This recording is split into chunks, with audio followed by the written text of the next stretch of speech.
You're listening to the myPET podcast, the show for pet lovers of Australia and around the world. Hi, you're listening to the myPET podcast. I'm Aria, and as always, I'm joined by our resident vet, Dr. Glenn. Hello. How you going? I'm good. That is good. So before we get started, just remember this is just general advice. For advice specific to you and your dog, have a chat to your vet. I think that's particularly important. It's important for all of those, but particularly important for this one. Yes. Because we're talking about pancreatitis.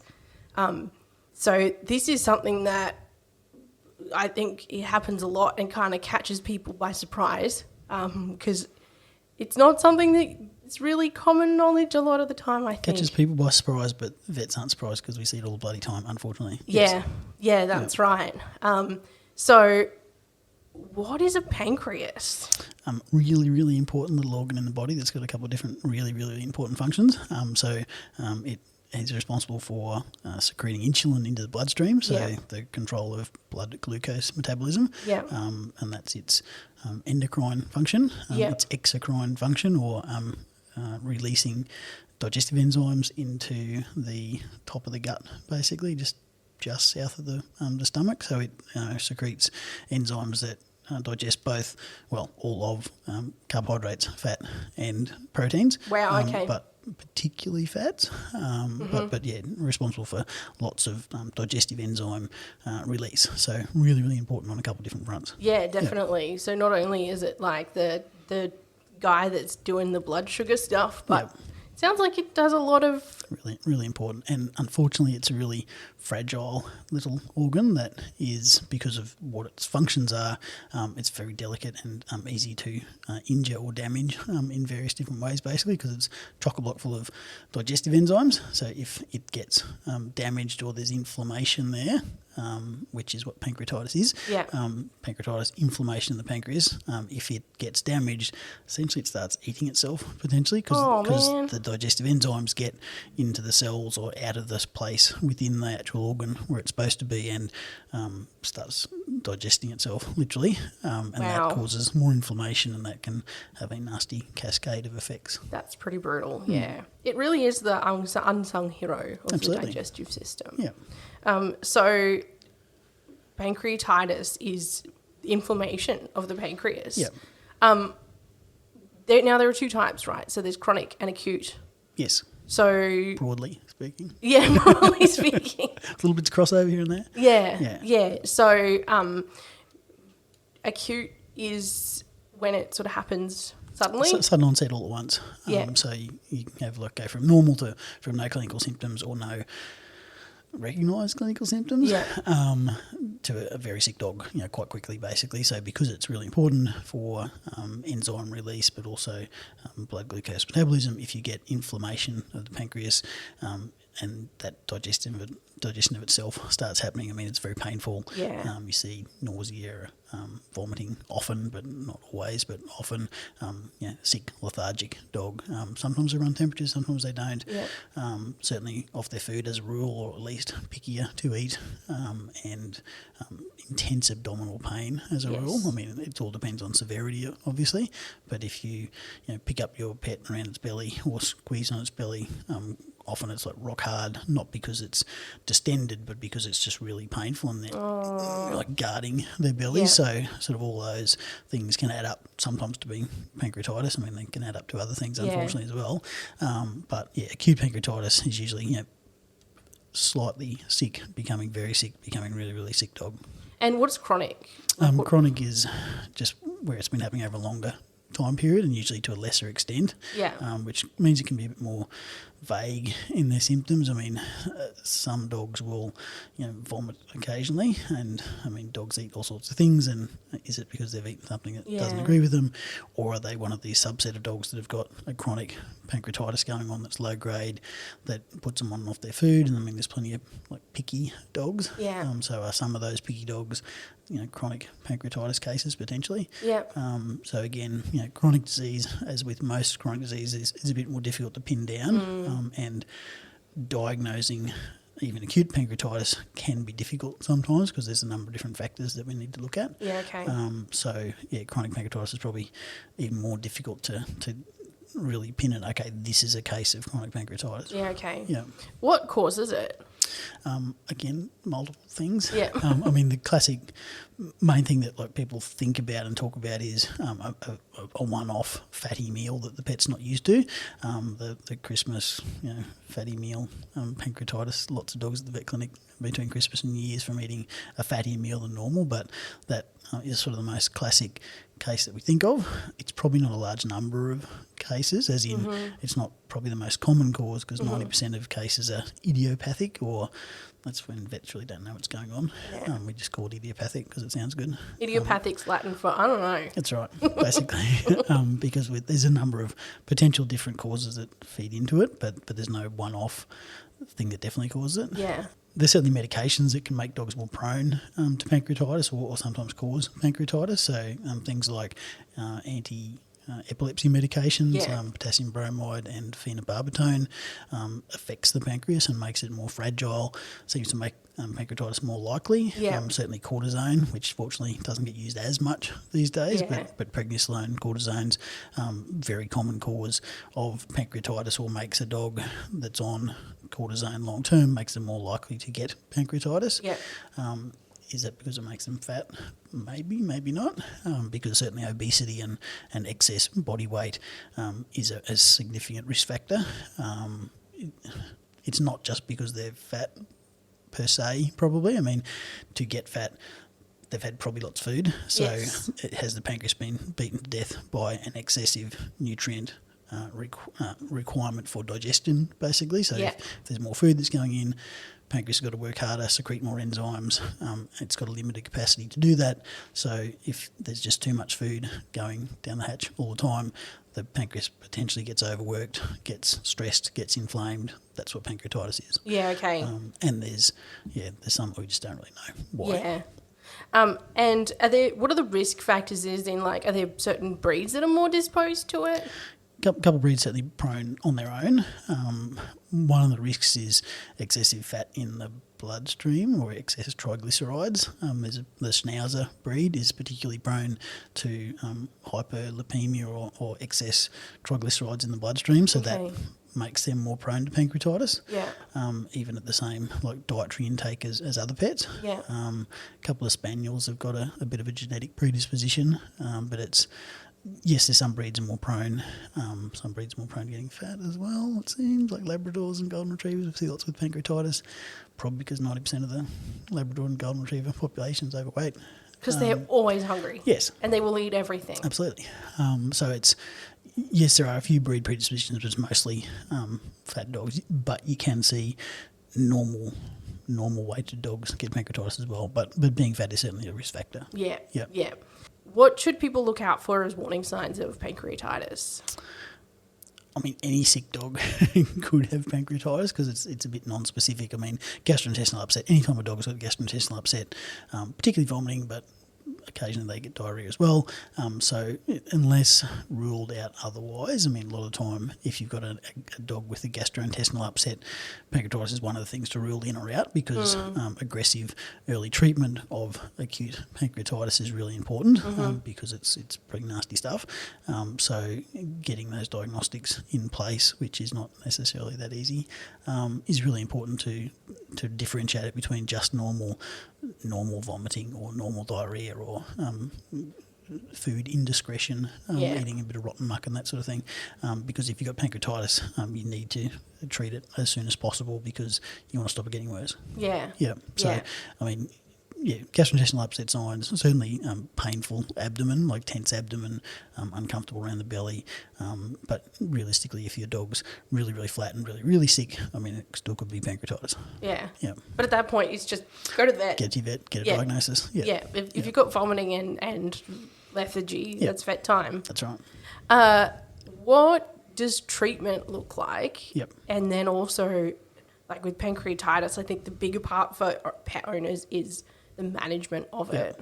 So I mean, acutely, like treatment straight up, it's pretty much symptomatic.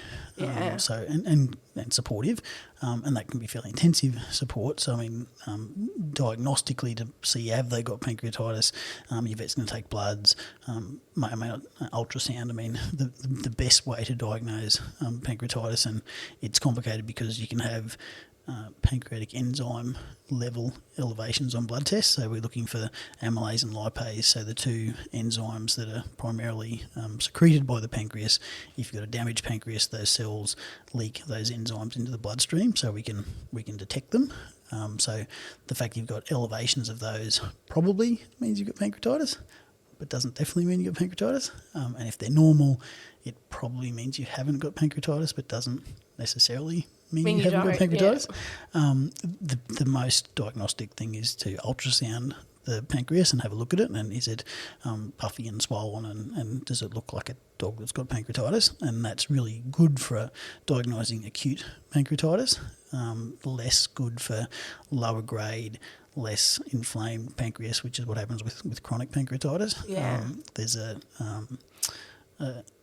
immunological test that you can do on bloods, which is a newer test, which is maybe more specific for pancreatic lipase, which is one of the tests for longer-term pancreatitis and acute pancreatitis as well. So it's usually a combination of things and clinical signs as well that your vet goes for, and ruling out other things realistically, because, I mean, you can have a gallbladder obstruction, and because it's really close to the pancreas, you'll have pancreatic inflammation that goes along with gallbladder troubles.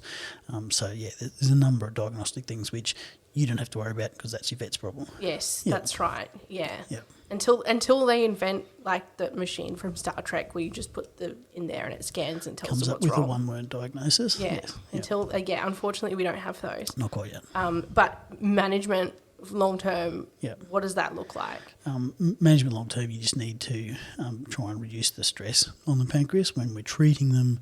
In the hospital, like acutely, it's intravenous fluids, and pain relief's a really big part of it, because there seems to be this escalation of the more pain they're in, the more stressed they become, and the more the pancreas gets inflamed. So it's pain relief.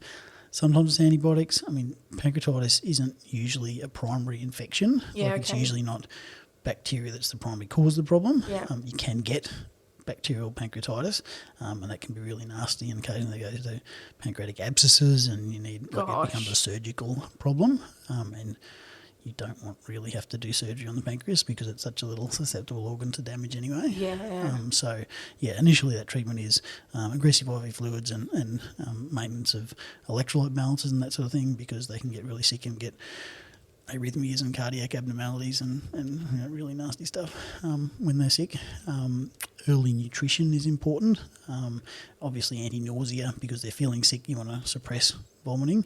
You want a little trickle of food going through the gut, because it's not just starve them and keep them off food, because, yes, you will rest the pancreas by not giving them food, but all the little enterocytes, the little cells that line the gut, we know now that they need food as often as possible. So a lot of these dogs will get nasogastric tubes, so you're just trickling a little bit of food through all the time. And post pancreatitis in hospital, so when they go home, the frequency of feeding is really important. So you want to give them, multiple, ideally 6 or 10 meals a day, so there's not a one-off big stress on the pancreas. There's just a little trickle of food going through all the time, and the food needs to be easily digestible, and preferably certainly low in fat, at least initially low in fat. A slow feed is good for this? It could be, just to slow down. But I mean, really, it's slow feeder probably gets from 30 seconds of food to 10 minutes of food, but it's really just like a slow trickle, as in, a little bit this hour, and then 2 hours later, and then 2 hours later, just so it's not a big stress on the pancreas all at once. So once the pet's coming home from the vet, what do the management options look like at home? So I know there's things like diet, obviously, but it's also it's not just the type of food. There's also other factors involved. So what should people be doing? obviously following your vet's advice first and foremost. Yeah, and that's, critically important because you and your vet have got to be on the same page basically about what's going on. But you will likely be advised by your vet to have quite a consistent diet. So as few dietary changes as possible, at least initially. Quite a low-fat diet makes sense. I mean, chicken and rice used to be the sort of standard protocol. I mean, I'm not necessarily a huge fan of that because if your dog doesn't go well on chicken, or giving it chicken and rice probably doesn't make much sense. And it's also not balanced. Correct, yeah, and it's not a balanced diet long term. For a couple of days post potentially, but you certainly want a lower fat diet. So whether that's prescription diet like the gastrointestinal low fats that are designed for dogs that have got pancreatic troubles, and that can be a balanced diet potentially long term, or do you feed that for a month or so, wait till the pancreas is settled down as much as possible, and then slowly transition back onto the diet that you wish to feed them, that is still probably going to be certainly not a high fat diet. It, in my opinion, probably doesn't need to be a ultra low fat diet for the rest of the pet's life, but it needs to be a moderate fat diet and something that causes as little inflammation as possible, which is important. Integrated vets will talk about reducing the amount of inflammatory stuff in their food. So, I'm an advocate of a raw food diet that's balanced. I think can be a good way to go, but you're not going to go for a high fat raw food diet. So really, it's just pick a diet that's a moderate fat, do it consistently. I mean, realistically, if fat dogs is a major risk factor, obviously feeding an amount that is compatible with having a healthy weighted dog, not a fat dog. That will certainly be a benefit. And long term, I mean, my pancreatitis dogs get recommendations for a long term enzyme support, so probiotic, prebiotic, and digestive enzymes mixed in with their food to try and ease that stress on the pancreas, and it just makes sense. Yeah, that's really cool. Probiotics are great. It just good for everything. And I mean, we don't know everything about pancreatitis, and there's a train of thought that is a lot of these idiopathic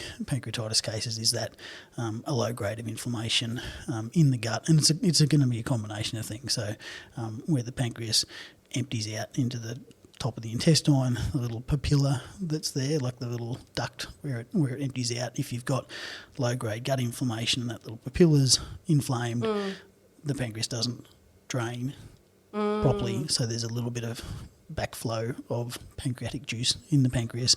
Is that making this inflammation at the start, and there's this cascade of events. So having the right balance of bacteria in the gut definitely makes sense, because if you've got the right balance of bacteria, you've got less leaky gut and less inflammation at the mucosal level. And is that potentially the start of a lot of these problems? I mean, the research is ongoing and it's pointing more in that direction, but it's not definitive yet. What about feeding frequency? If you've got a pancreatitis dog, again, close to the bout multiple times a day, certainly. I'm a big fan of twice a day feeding as opposed to once a day. It would be stepping down from that, multiple, 6 to 10 meals a day, certainly back to 3 meals a day makes sense for a while. Okay, if we're okay on that, go back to twice a day. I wouldn't go any less than twice a day probably. Yeah. And is things like slow feeders good?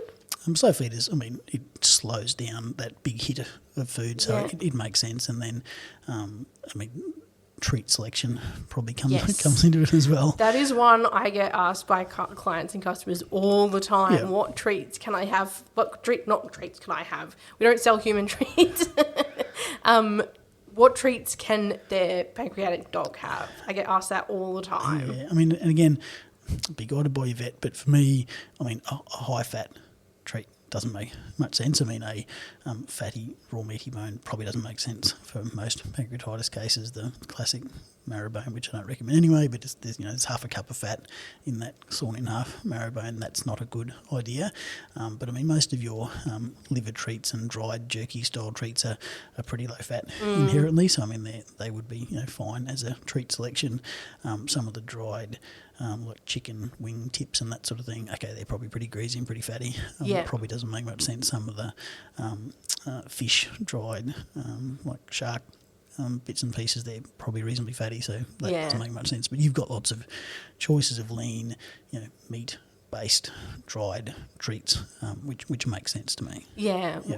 Is the treats that are heavy on carbohydrates, like the biscuits and things, is that also a problem? Because I think people go for them because they're low fat, but Yes. then you said before that carbohydrates can play into it, so it gets tricky. It does get tricky, and it depends who you listen to. The mainstream veterinary science at the moment is fat's the main problem. Integrated vets tend to consider high carbohydrate as a significant problem as well. I think it probably makes sense to be in the middle at least. Yep. Certainly don't feed a high-fat food. I mean, to me, a lean meat-based treat or like a liver-based treat probably makes sense.